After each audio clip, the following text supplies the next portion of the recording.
इन्टरनेटको धेरै प्रयोग भइरहेको अहिलेको समयमा अनलाइनमा रहेका व्यक्तिगत डेटामाथि साइबर आक्रमण तथा अनधिकृत पहुँच राख्ने घटना बढिरहेका छन्। केही सावधानी अपनाउँदा यस्तो जोखिम कम गर्न सकिन्छ। पहिला त विपदको बेला दबावमा परेर अनलाइनमा व्यक्तिगत जानकारी दिन हतार नगरौँ। आफ्नो युजर आइडी र पासवर्डहरूलाई नदिउँ। भाइबर र व्हाट्सएप जस्ता माध्यममा समेत पहिचान नखुलेका व्यक्तिसँग दोहोरो संवाद नगरौँ। त्यस्ताबाट आएका लिङ्क तथा फाइल पनि नखोलौँ। आफ्नो अनलाइन एकाउन्ट अरू कसैले प्रयोग गरिरहेको त छैन? सचेत रहौँ। बलियो र सजिलै अनुमान गर्न नसकिने पासवर्ड राखौँ। बरु पासवर्ड म्यानेजरको प्रयोग गरौँ। एउटै पासवर्ड धेरैतिर प्रयोग नगरौँ। सकेसम्म पाइरेटेड र क्र्याक सफ्टवेयर प्रयोग नगरौँ।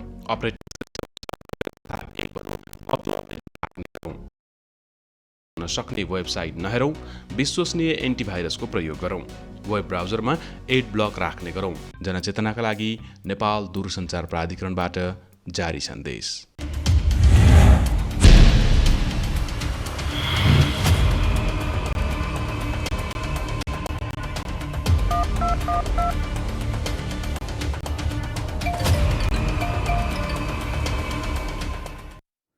नमस्कार।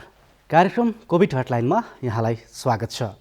कार्यक्रमको साथमा उपस्थित छु म केशव घिमिरे। नेपाल दूरसञ्चार प्राधिकरण र नेपाल टेलिभिजनको संयुक्त प्रस्तुति कार्यक्रम कोभिड हटलाइन यहाँहरूमाझ प्रत्येक दिन आउने गर्छ। शनिबार 11:30 बजे र अन्य बार 12:30 बजे यो कार्यक्रम लिएर हामी तपाईमाझ आउने गर्छौँ र कार्यक्रममा तपाईँका जिज्ञासा, गुनासा र समस्याहरू लिने गर्छौँ। आजको श्रृङ्खलामा पनि हामीले विगतका श्रृङ्खलाहरू जस्तै तपाईका गुनासा, समस्या र जिज्ञासाहरू सम्बोधनका लागि प्रयास गर्नेछौँ। आज शनिबार भएकाले यो साता प्रसारण गरिएका महत्त्वपूर्ण विषयवस्तुमध्ये 2वटा महत्त्वपूर्ण विषयवस्तु आज हामी तपाईमाझ राख्नेछौँ। आउनुहोस्, कार्यक्रमको सुरुवात गर्नुभन्दा पहिले तपाईँले गुनासा र समस्या पठाउने माध्यमहरू यहाँनिर प्रस्तुत गर्दैछौँ। कार्यक्रम कोभिड हटलाइनमा कोरोना भाइरस कोभिड-19 का कारण सिर्जना भएका विभिन्न समस्या वा गुनासो राख्नका लागि सम्पर्क माध्यमहरू: फोन, एसएमएस र भाइबरका लागि 98 427 49 075, Facebook NTV response, email ntvcovid19response@gmail.com।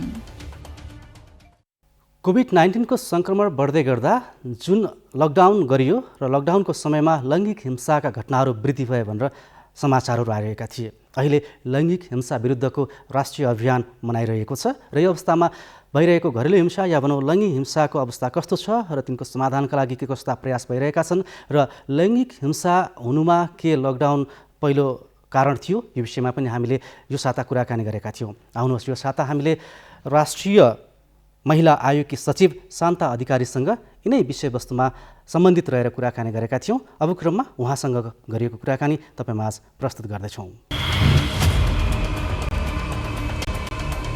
सचिवज्यू, स्वागत छ यहाँलाई कार्यक्रममा। सचिवज्यू हजुर, स्वागत छ यहाँलाई कार्यक्रममा। हजुर, जस्तो लैङ्गिक हिंसा विरुद्धको 16 दिने अभियान चलिरहँदाखेरि हामी यति बेला कोभिड-19 सँग पनि एक हिसाबले जुधिरहेका छौँ। यी कठिनाइका बीच तपाईँहरूले यो अभियान कसरी चलाइराख्नु भएको छ? लैङ्गिक हिंसा विरुद्धको 16 दिने अभियान चाहिँ हामीले विभिन्न निकायहरूसँग मिलेर चाहिँ एक किसिमको अन्तर्क्रिया, अभिवाचन, छलफल गरेर अब आगामी दिनमा अझ कसरी जाने भनेर विभिन्न यो जुमको माध्यमबाट पनि बैठकहरू, छलफलहरू आयोजना गर्न पनि गरिरहेका छौँ। तर लैङ्गिक हिंसा विरुद्धको खास अभियान चाहिँ राष्ट्रिय महिला आयोगले चाहिँ 24 घण्टा 365 दिन नै सञ्चालन नै छ भन्नुपर्छ।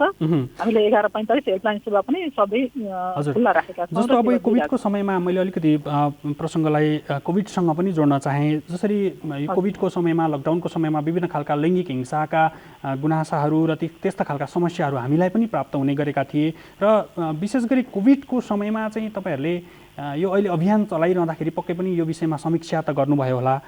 कस्ता खालका समस्याहरू यो बिचमा चाहिँ देखिए?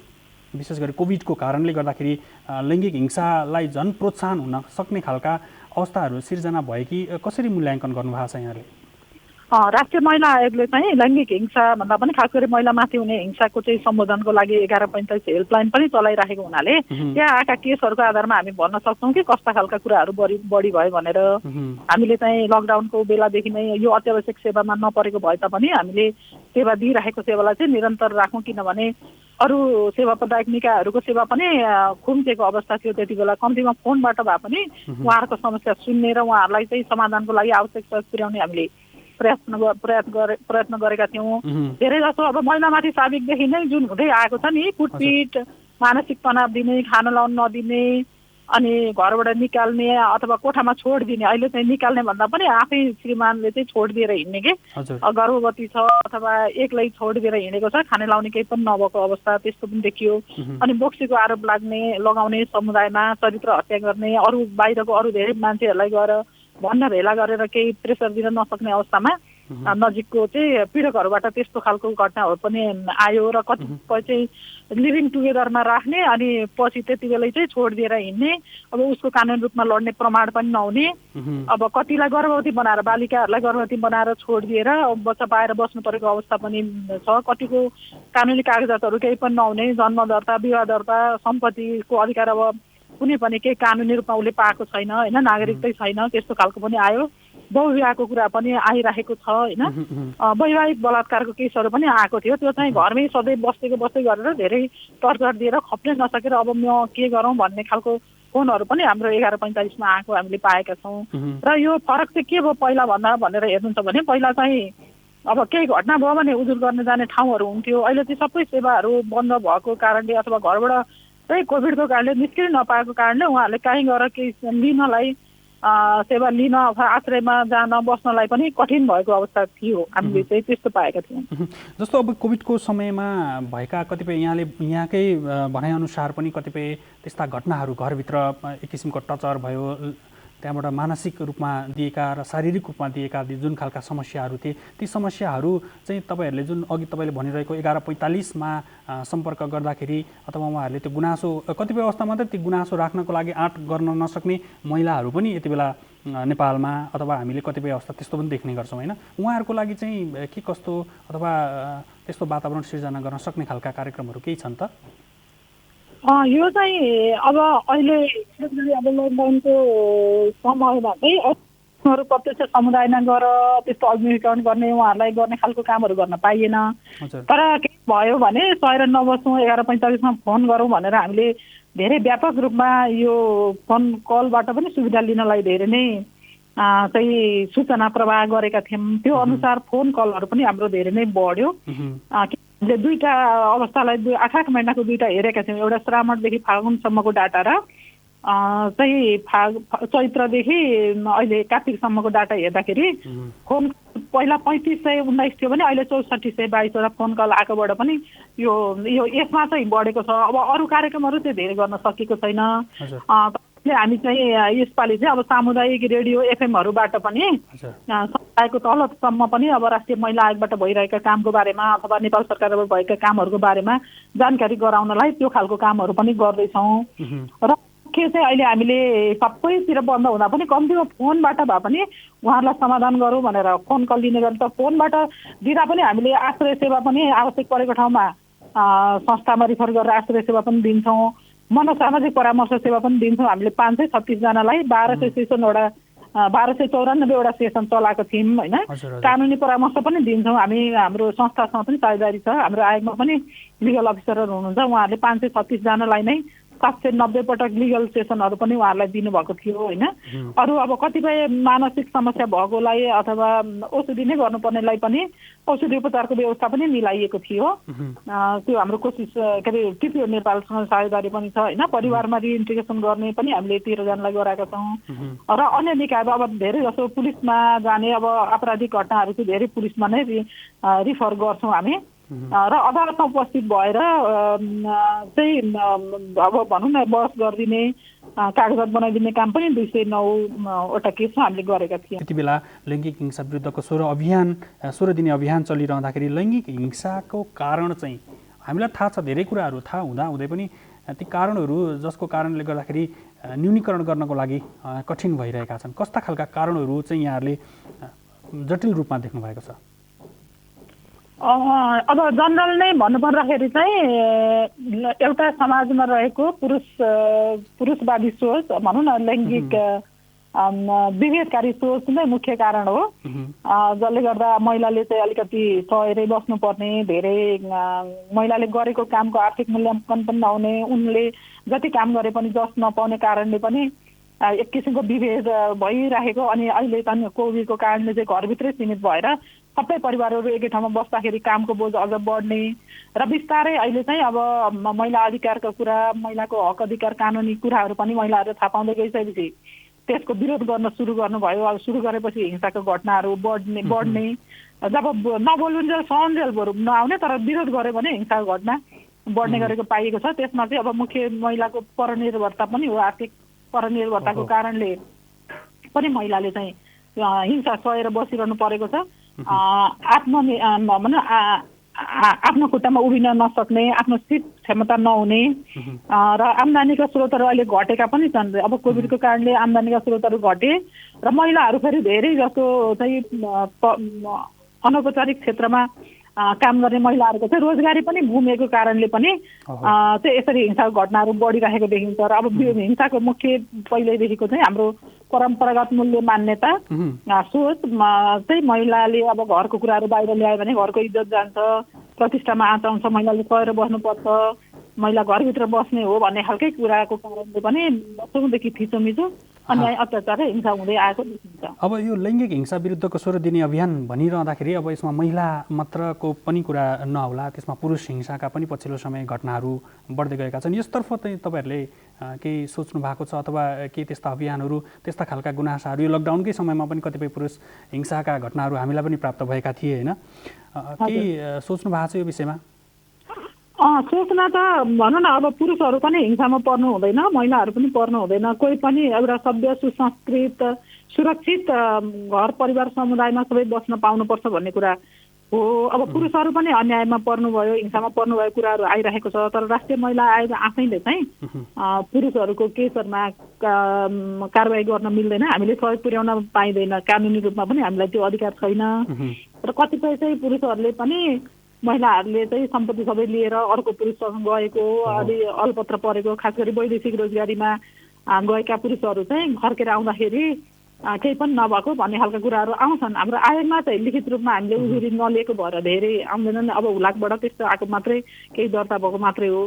तर कुराहरू चाहिँ त्यस्तो आएको सन्दर्भमा चाहिँ पुरुषहरू पनि अन्यायमा पर्नु भएको हो। अब त्यो घटनाले त्यस्तो देखाउँछ। तर कतिपय कुराहरू चाहिँ कस्तो देखियो हामीले हेर्दा भने महिला पुरुष हिंसामा परेको पनि अर्को कारण चाहिँ फेरि अर्को पुरुष भइरहेको पनि पाइन्छ कि त्यहाँ वैदेशिक रोजगारीमा गएको महिलाहरूलाई यहाँ बस्ने अर्को पुरुषले फेरि उहाँहरूलाई एक्सप्लोइटेसन गरेर उहाँहरूलाई प्रभावमा पारेर उहाँको सम्पत्ति अथवा त्यसको लोभले चाहिँ उहाँलाई आफूले सँगै लैजाने र सम्पत्तिमा पनि सबै पहुँच पुर्याउनलाई एउटा महिला चाहिँ माध्यम बनिरहेको देखिएको छ क्या। त्यो पनि एउटा पाटो छ।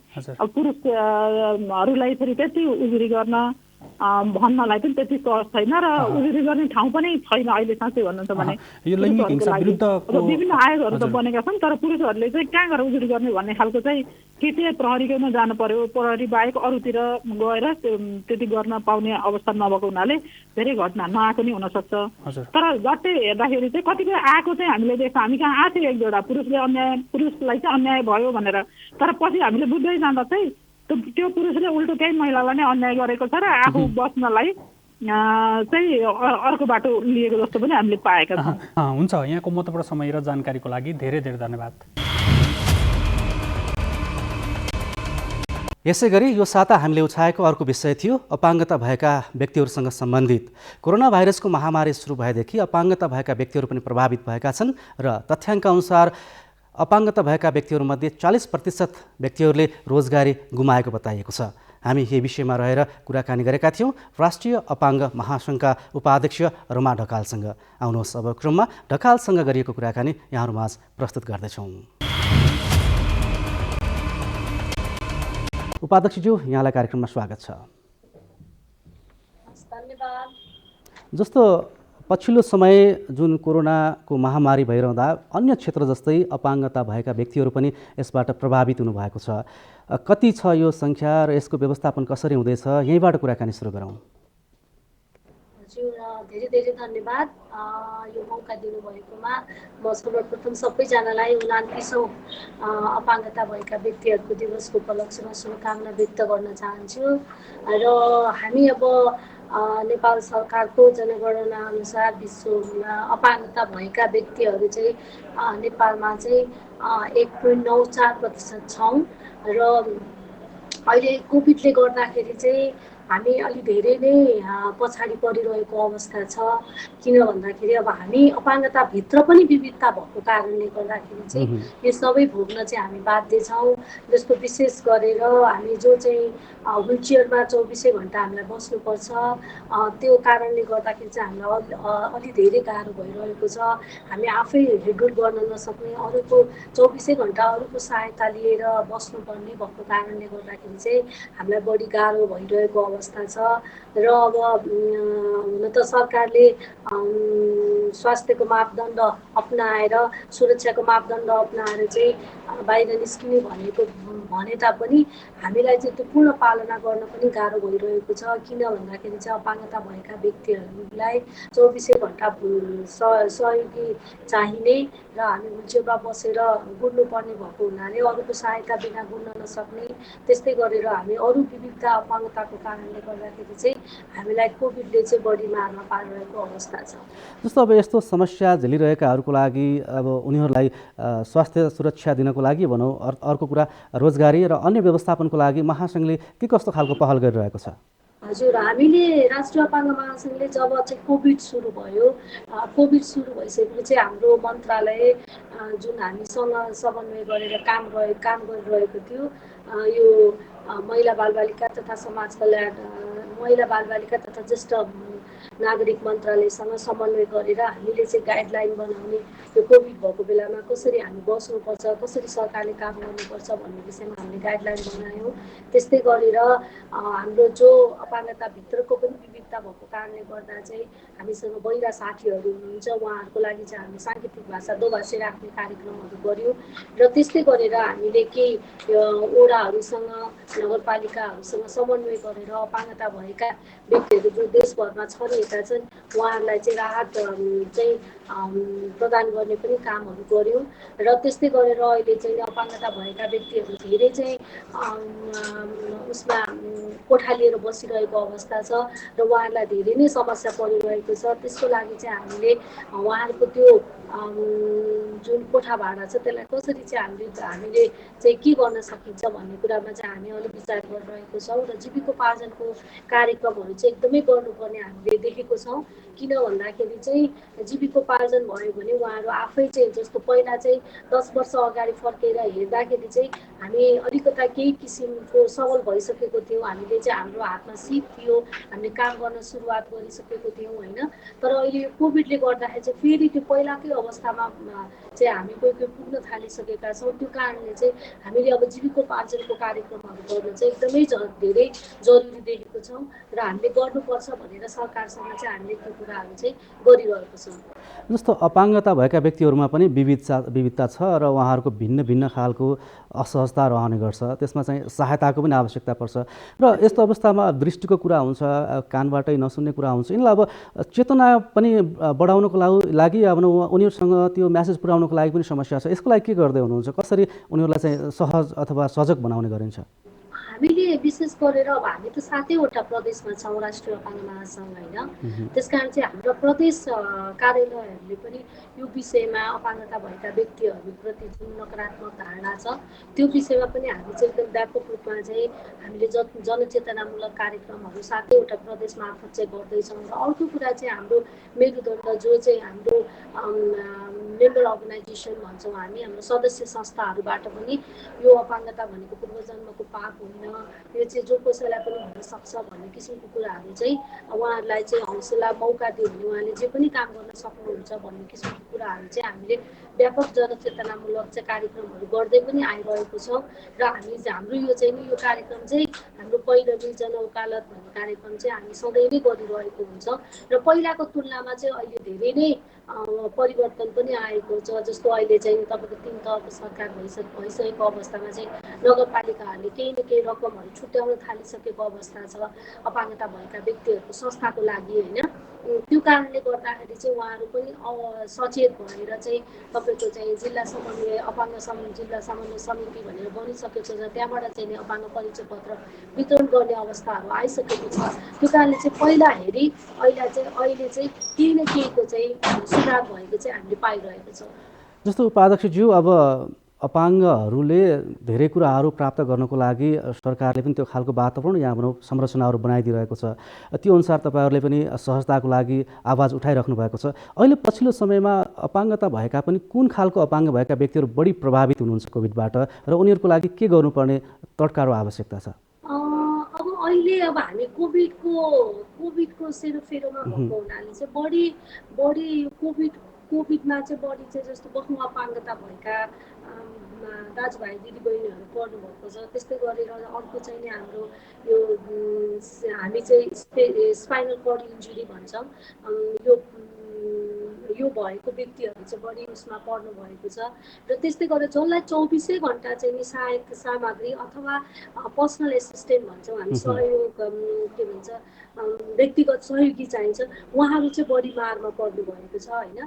त्यो कारणले गर्दाखेरि चाहिँ पालिकाहरूमा नै कोभिडको बिमा गर्नुपर्छ भन्ने हामीलाई लाग्छ होइन। त्यो बिमा गरिसकेपछि चाहिँ अपाङ्गता भएका व्यक्तिहरू कति छन् भन्ने किसिमको कुराले चाहिँ पहिला चाहिँ उनीहरूले डिसएग्रिगेटेड नै डाटा लिनु पर्यो। जस्तो कोही चाहिँ नि उसमा कोभिड परीक्षण गराउन आउँछ अस्पतालमा भने तपाईँको महिला कि पुरुष भनेर हामीले एउटा क्याटेगोरी राखा जस्तै गरेर अपाङ्गता छ कि छैन भनेर त्यसरी लिन सक्यो भने कति चाहिँ अपाङ्गता भएका व्यक्तिहरूलाई पनि कोभिडले चाहिँ नै नोक्सानी गर्यो अथवा कति चाहिँ कोरोना प्रभावित भयो भनेर थाहा हुन्छ।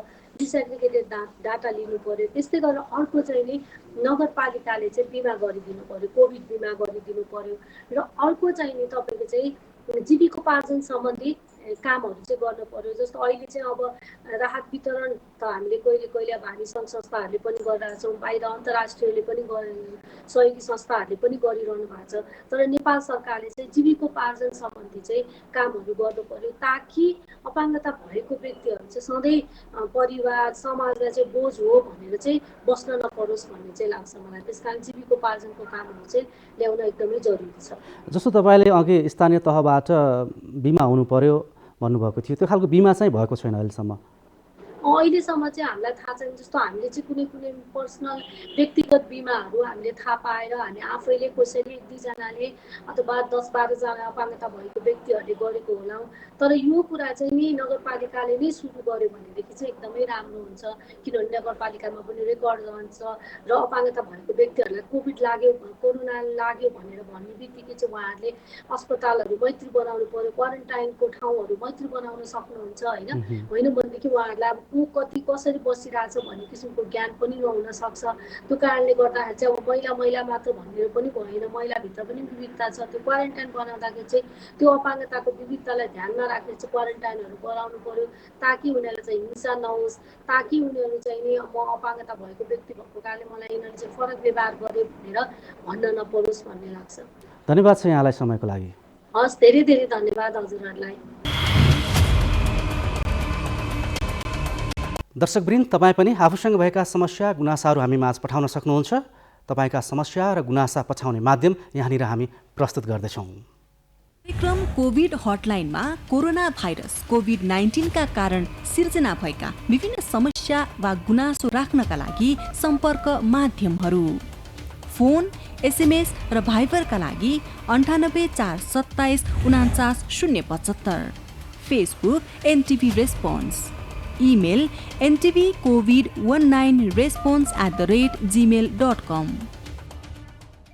हवस् त, आजका लागि कार्यक्रम कोभिड हटलाइनको समय यति नै। तपाईँ हाम्रो भेट भोलि फेरि नयाँ विषयवस्तुका साथ हुनेछ। तबसम्मका लागि हामी सबै बिदा हुन्छौँ। तपाईँ भने नेपाल टेलिभिजन हेर्दै गर्नुहोस्। नमस्कार। इन्टरनेटको धेरै प्रयोग भइरहेको अहिलेको समयमा अनलाइनमा रहेका व्यक्तिगत डेटामाथि साइबर आक्रमण तथा अनधिकृत पहुँच राख्ने घटना बढिरहेका छन्। केही सावधानी अपनाउँदा यस्तो जोखिम कम गर्न सकिन्छ। पहिला त विपदको बेला दबावमा परेर अनलाइनमा व्यक्तिगत जानकारी दिन हतार नगरौँ। आफ्नो युजर आइडी र पासवर्डहरूलाई नदिउँ। भाइबर र व्हाट्सएप जस्ता माध्यममा समेत पहिचान नखुलेका व्यक्तिसँग दोहोरो संवाद नगरौँ। त्यस्ताबाट आएका लिङ्क तथा फाइल पनि नखोलौँ। आफ्नो अनलाइन एकाउन्ट अरू कसैले प्रयोग गरिरहेको त छैन? सचेत रहौँ। बलियो र सजिलै अनुमान गर्न नसकिने पासवर्ड राखौँ। बरु पासवर्ड म्यानेजरको प्रयोग गरौँ, एउटै पासवर्ड धेरैतिर प्रयोग नगरौँ। सकेसम्म पाइरेटेड र क्र्याक सफ्टवेयर प्रयोग नगरौँ। अपरेटिङ हुन सक्ने वेबसाइट नहेरौँ। विश्वसनीय एन्टिभाइरसको प्रयोग गरौँ। वेब ब्राउजरमा एड ब्लक राख्ने गरौँ। जनचेतनाका लागि नेपाल दूरसञ्चार प्राधिकरणबाट जारी सन्देश।